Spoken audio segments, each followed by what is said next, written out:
guys, good evening po. Ngayon guys ay may bagong tutorial na naman tayong gagawin. Ito guys ay base na naman sa tanong po ng ating subscriber po sa ating YouTube. Bali guys, tinatanong niya po kung paano daw po ba maalis yung unbranded or unoriginal content po sa kanyang Facebook page.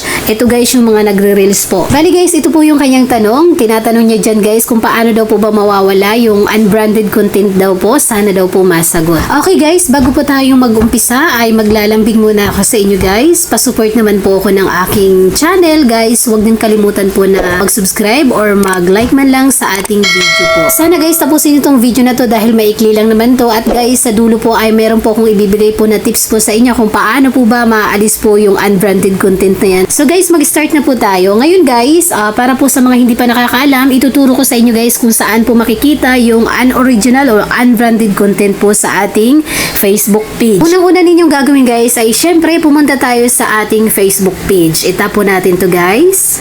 At dito guys, pagdating po natin sa ating Facebook page, itap po natin yung 3 lines.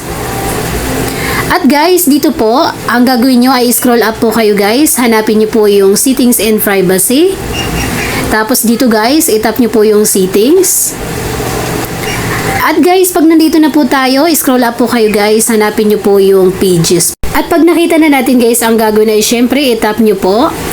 At dito guys, meron po kayong makikita na Ada Ryan Lucy profile recommendation. Itap nyo po guys yung view. At dito banda guys, ay i-blurred ko muna dahil nga po gagawin ko rin siya guys ng tutorial. So guys, dito po sa more about your profile, itap nyo po yung monetization. Tapos dito guys, itap nyo po guys yung unoriginal content.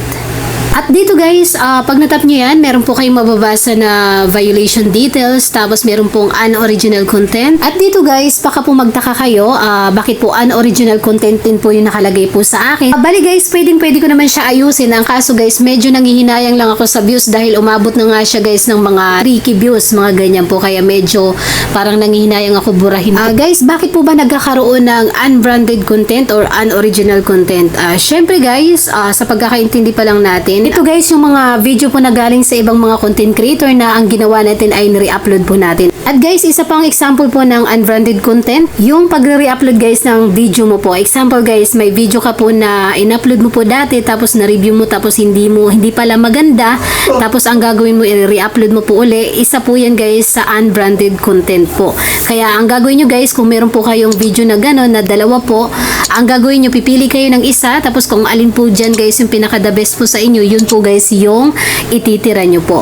At guys, nakalimutan ko rin palang sabihin na kung sakali naman guys na wala ka pong nalalabag po sa community standard po ni Meta, ang nakalagay dyan guys ay branded content. Kung sakali guys na original video po yung palagi mong ina-upload. Kaya guys, kung gusto nyo po na mawala yung unoriginal content or unbranded content, ang gagawin nyo guys, lahat po ng mga video po na hindi po sa'yo, ang gagawin nyo guys ay i-remove mo po yun. At yung mga video mo po guys or in-upload mo na mga in-upload mo na po dati tapos i-upload mo po uli, ang gagawin nyo po ay burahin din po yun para po maging branded content na po. So guys, sana po may natutunan kayo. Salamat guys na marami. Huwag kalimutan po na mag-subscribe at mag-like man lang sa ating channel. Salamat guys na marami sa panonood.